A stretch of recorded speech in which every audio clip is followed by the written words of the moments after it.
Hi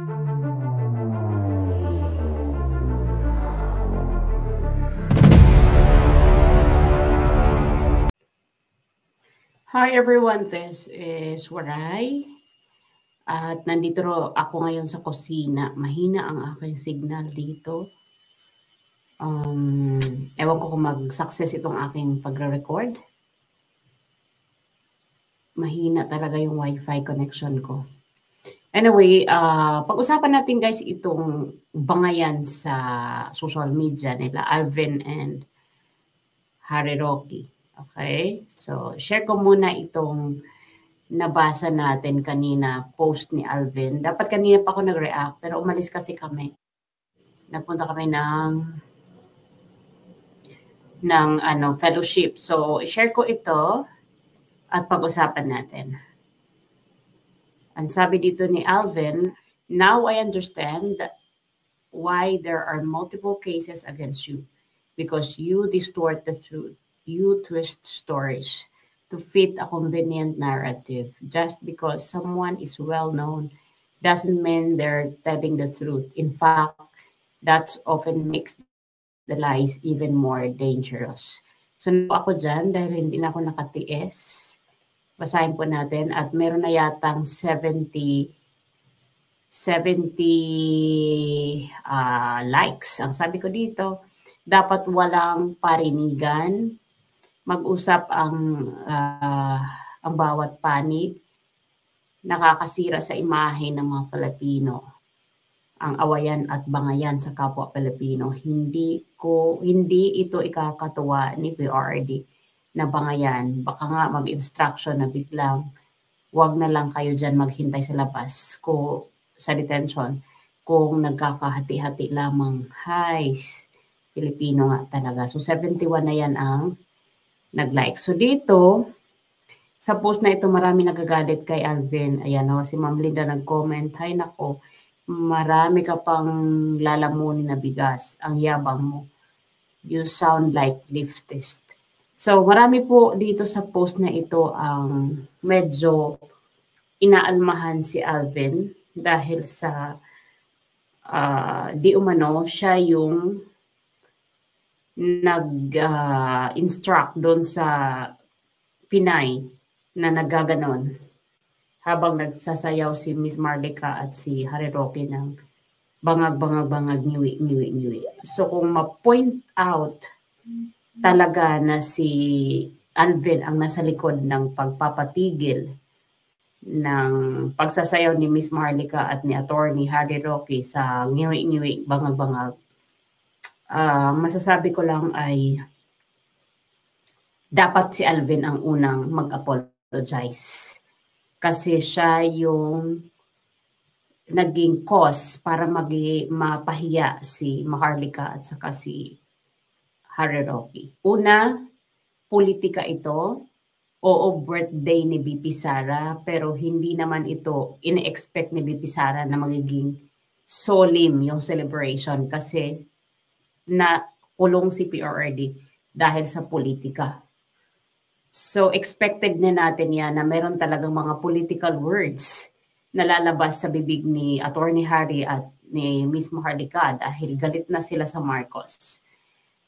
Siguro para sa akin si Alvin ang dapat unang magpakumbaba.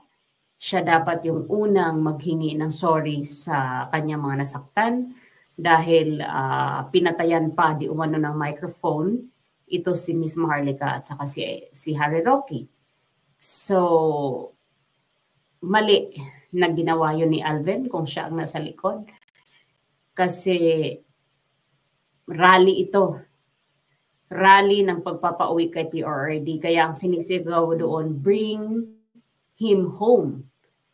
Send PRRD home. So, rally, hindi ito birthday lang na birthday na celebration na mag-i-expect ka dito na solemn ang celebration. Dahil politiko, ito sila BP Sara at saka si PRRD. Hinayaan na lang sana ni Alvin. Pero ganun pa man, hindi na dapat natin balik-balikan yung nangyari. Dapat humanap ng solusyon para pag-usapan at makapag-move on ang bawat panig. Kasi hindi maganda na kayo-kayo mismo dyan sa Hague, nagkakaroon kayo ng hati-hati, yung nag-divisive kayo dahil lang sa mga hindi pagkakaintindihan.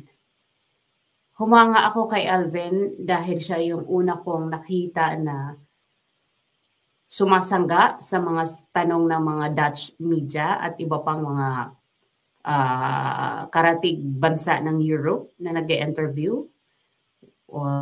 Especially ng mga first days ni PRRD dyan.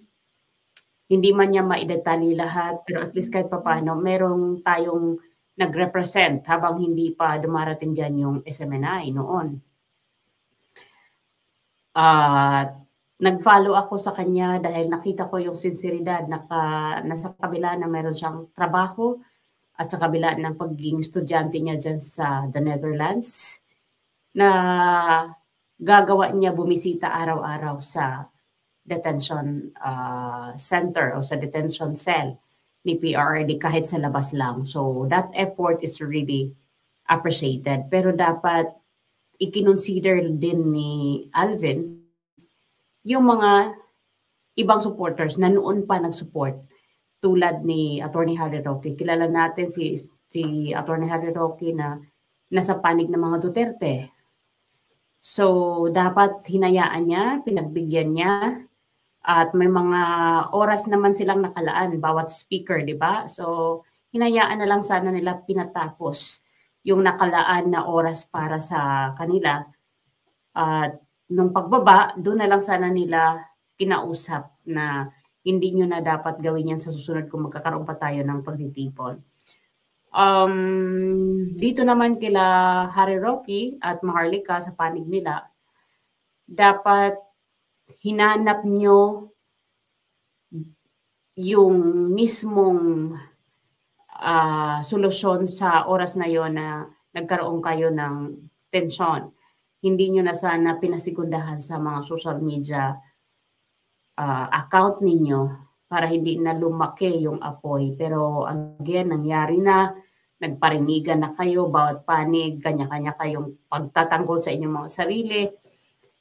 Kaya lang, ito yung nakakalungkot, no? Kasi yung resulta nito na pagkakaroon ninyo ng parinigan ay ang pagkahina din ng support ng iba. Dahil ang mga tinuturing nilang leader ay silang nag-aaway-away. At mukhang dito kay Alvin, si Alvin kailangan niya siguro i-aralin mabuti kung paano talaga maging political observer o political supporters. Kasi nakita ko yung interview niya kay Miss Hanilet 2 months ago, yung first visit niya ni Miss Hanilet. Medyo okay ang kanyang, medyo okay si Miss Hanilet sa kanya. Panoorin natin to para meron tayong resibo. Kaya lang mahina talaga yung connection ko, guys. Pasensya na kung delayed, ha. O, panoorin natin to. Ito yung pinakaunang visit ni Miss Hanilet sa Hague. Tignan nyo kung paano, pansinin nyo kung paano sumagot si Miss Hanilet. Mahina talaga ang connection. Ayaw mag-share sa screen.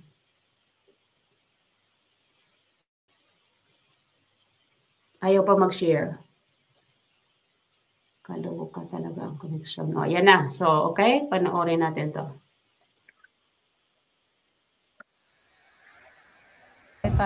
Kamusta si tatay mo? Okay, Rapulor. Laban lang tayo. Laban lang. Mabuhay ang Russia. Ano yung sabi niya?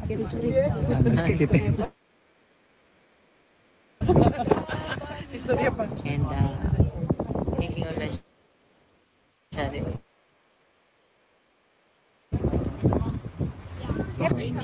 Amen.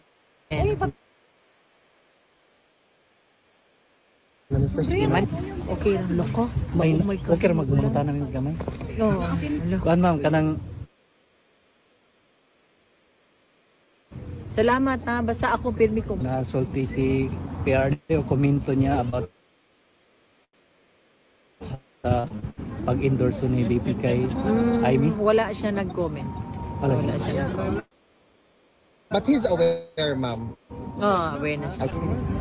So nakita nyo, okay si Miss Hanlet sumagot, no? With energy, with confident, na parang wala siyang pagdududa sa inyo dyan, sa Hague. Okay, tingnan naman natin ang difference ngayon. Kasi nasa Hague ngayon si Miss Hanlet for the second time. Tingnan ninyo kung paano siya dumistansya. Medyo dumistansya talaga siya sa napansin ko dito. Ayan, no? Panoorin natin ha. SMNI ito. Pero nakita ko yung pagkakaiba. Same person yung nagtatanong, si Alvin. Napakahina talaga ng connection dito sa kusina. Pag-interview ka kadali, ma'am. Okay lang sa imo, di na ka. Ano lang, update lang kay tatay, tapos napa siya yung message, ana. Message niya sa ako. Tell her I love her. Okay. And, siya, kumusta siya ninyong kanal? Ay na, na-filman ko. Ma'am, nahisgutan na ba ninyo ang kanang manner sa ihang panumpak? Dili ako ang sila kay nag-asikaso. Lawyer. How are you today, ma'am? Naka-jetlag pa ba gihapon ka or wala? Tulog ko pag-abot. Okay.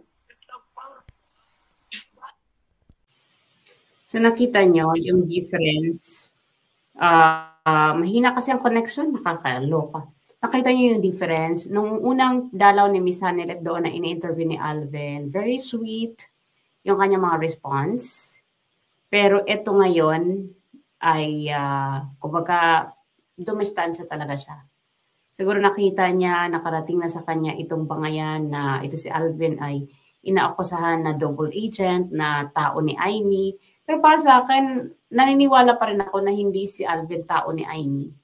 Kaya lang, yung mga time siguro na yon na ano siya ng emosyon niya, na naig ang emosyon na siguro gusto niya pigilin talaga na wag si Miss Marlica magbangag-bangag niwi kasi birthday ni Pipi Sara. Siguro ang iniisip nila ay ibigay muna natin tong araw na to kay Pipi Sara na walang mga ganitong political words na lalabas. Kaso hindi po pwede kasi yun dahil kaya nga nakulong si PRD dahil sa politika. Kaya expected na talaga yan na merong mga ganong mga pampolitika na parinigan. So dapat hinayaan talaga ni Alvin kasi yun na yun talagang hindi mo na maano yan kay Harry Roque dahil pinipersecute siya ngayon. At meron siyang kinaharap na mga kaso. Kaya para lang maipahayag niya yung kanyang karapatan magsalita dahil sabi nga niya hindi siya pasusupil. Kaya siya nagningiwi-ngiwi, bangag-bangag kasi siya yung inaakusahan ng Malacanang na nagpasiwalat doon sa viral video na nagsisingkot si PBBMD umano ng white powdery substance. So, dapat hinayaan talaga ni Alvin. So, ngayon nakita mo yung reaction ni Miss Hanlet. Dumidistansya siya. Kitang-kita nyo kung gaano siya sumagot ngayon at noon, di ba? Sweet noon. Ngayon medyo may accent na, di ba? May tono yung salita niya na medyo, kailangan ko dito mag-observe kung sino ang dapat ko pagtiwalaan at hindi dapat pagtiwalaan. So yun po ang nakikita ko. Mahina ang connection ko kaya medyo nababad trip ako. Baka hindi rin ito maganda ang kalabasan. Kaya babay na muna. So next time ulit. Thank you for watching. Bye.